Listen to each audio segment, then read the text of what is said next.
And showtime, ladies and gentlemen. Welcome to the latest episode of the ChannelPro 5-Minute Roundup. A look at news, trends, and tips for the SMB channel in 5 minutes or thereabouts. My name is Rich Freeman. I'm the executive editor of the ChannelPro Network. With me, as always, is my co-host on this fine program, Erick Simpson, who is Senior Vice President and CIO of SPC International, a training and business improvement organization for MSPs and other IT providers. Erick, it's been 2 weeks. How you doing? I'm doing fantastic, Rich. More importantly, how you doing? I'm doing great, thank you. We recorded 2 episodes 2 weeks ago, so we haven't actually been out of touch with our audience, just out of touch with each other last week while I was on vacation overseas in Spain, and it was pretty awesome. Fantastic. Well, I'm chomping at the bit to get to today's news. All right, then, let's dive in. So the top story we're going to be talking about today is something that broke on Monday, actually. You had to be watching pretty carefully, actually, even to see it. But SolarWinds announced that they are going to be filing for an IPO. Now, SolarWinds is currently owned by Thoma Bravo, which is a private equity firm. They have owned SolarWinds for a while. As you know, SolarWinds has a division, SolarWinds MSP, that is composed of the former Enable and Logic Now properties. What's interesting about this story to me is we've been talking on this program, other programs on the ChannelPro website for a long while now about merger and acquisition activity in our corner of the IT industry. And specifically with respect to private equity firms, we've been talking a lot about private equity firms acquiring businesses like Datto, for example, or Barracuda recently. We haven't really talked about those private equity firms turning around and then spinning these properties back out and selling them back out into the public markets. That's not something that I can think about having happened at any time recently. So there hasn't been, as far as I'm aware, there's no date attached to this SolarWinds MSP. But when it happens, it'll sort of be our first opportunity to get a sense for how investors, both institutional investors and private investors, value these opportunities in IT management and managed services and beyond. What kind of a price, what kind of a valuation does SolarWinds get when it goes private? It'll be a little bit of a reality check on how the world at large kind of looks at our corner of IT.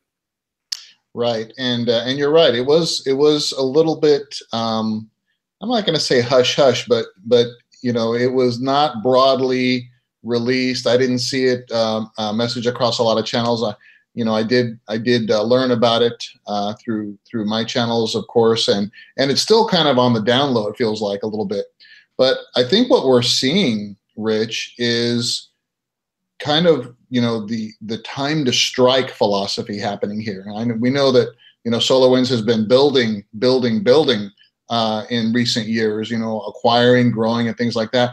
But I've got to believe it has a lot to do with where the economy stands right now. These folks probably were just waiting, biding their time, and they said, now is the right time to go. Because, up until now, the last year or so, the economy has been in recovery mode. Recovery mode's been doing good. But right now, folks that are in the market would say it is a great time to, do an IPO. Yeah, no, it's a good point. This is, assuming you don't wait too long to actually do the IPO, this is a good time to be getting into the market. I think the other thing that may be going on here is, like I said, we've been talking a lot about acquisitions. It's sort of in the natural cycle of these private equity acquisitions that eventually they feel like they've accomplished what they can with this property in terms of increasing its valuation, and it's time to cash out. And it's almost as if we've gotten to a point in this cycle where some of these acquired companies have been under private equity control for long enough, 2 years, 3 years, that it's just time to do that cash out transaction. Well, and let's not kid ourselves. These investors are in it to make money. So, they're waiting for the opportunity to make an ROI out of their investment early on and see their investment, pay off. So, I think, we'll see what ripple effects this has, and who's next. Yeah, exactly. This will not be the last announcement of this sort. We'll see who is next. And we'll see as well, once the IPO has happened and this is a publicly traded company, how that changes the way the business is managed, how they innovate, what product roadmaps look like. When they're answering to investors, how does that change how the company is managed? Will be something we can keep our eyes on. And in terms of keeping our eyes on how businesses are managed, that has something to do with your tip of the week, doesn't it? It certainly does. Great segue, Rich. So, we talk a lot about and consult and coach, our clients and partners about the importance of conducting QBRs, quarterly business reviews, strategic business meetings, technology road mapping sessions, whatever you want to call it, with their clients in order to help develop a roadmap for success, help identify immediate pain and latent needs that we put on, kind of a checklist of things that we want to make sure that we are managing a way through our strategic efforts to clear the path for growth for our clients' businesses. Today's tip is to turn the mirror upon ourselves, right?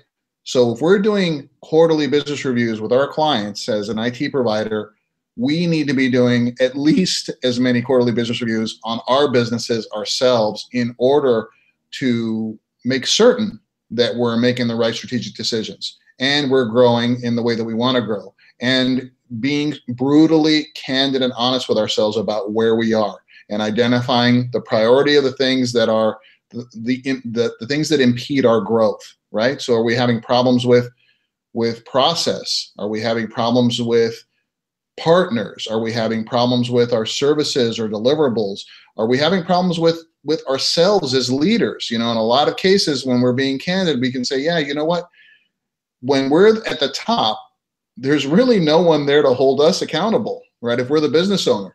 So, sometimes we need that other party to keep us accountable. So there's peer groups, there's lots of coaching organizations, there's SPC out there that help our clients do that. And a lot of times our clients say to us, yeah, you're really the only person that I work with that holds me accountable. So find someone that can hold you accountable. Identify the things that you need to work on every quarter. What are your big rocks, right? And deal with those in a manner that is realistic and achievable. I work with a lot of partners, Rich, that have 100 things on their list that they want to get done this quarter. That's not going to happen. So let's be smart about what we're doing. And I'm going to recommend a book for everyone on today's podcast. It's called Traction. And it simplifies identifying the strategic things that we all need to do every single quarter and puts them into bite-sized chunks and helps us work through and focus on those most important things while we're trying to avoid getting caught up in the whirlwind of noise that typically impacts our ability to get things done. So the book is called Traction, and the tip is conduct these quarterly business reviews on ourselves and treat ourselves just like a client. Be brutally candid and be realistic. Hey, if we didn't get it done last quarter, what do we need to do to double our efforts so that we can continue to achieve our business goals, just like we're helping our clients achieve their business goals? It's interesting. It's an example of that phenomenon we talk about in the IT world fairly often, eating your own dog food, right? I mean, if it's good for your clients, it's good for you too. Mm-hmm. Well, some clients would prefer caviar, so there's that. Your own caviar. Eat your own caviar. I like it. Well, talking about eating stuff, let's move on to our final story, which we just have time for here today. Now, regular viewers will recall we had good news for the sleep deprived, I believe on our last episode, where we were talking about the results of a study indicated that even if you're getting less than 5 hours of sleep a night during the work week, if you're catching up on those hours over the weekend, you are not suffering from any health deficit. This was good news for the executive editor of ChannelPro magazine. Here's some more good news for the sleep deprived. It turns out that there is now a product on the market called Latherhead soap from a company called Fire Department Coffee, which is soap made with coffee. I mean, if you can't get enough coffee in your life, and let me tell you, I'm one of those people, coffee in the shower that you're actually lathering up with in the morning, going through your day smelling like coffee, I like it. Yeah, it's the alternative to shower beard for, when the day's over. Yeah, there you go. Yeah. Fantastic. Well, awesome. Thank you very much, folks, for joining us. That is all the time we have this week on this episode of the 5-Minute Roundup. We will be back again next week. Until then, I encourage you to subscribe to the ChannelPro Network channel on YouTube to see other episodes of the 5-Minute Roundup. Keep up with us on future ones.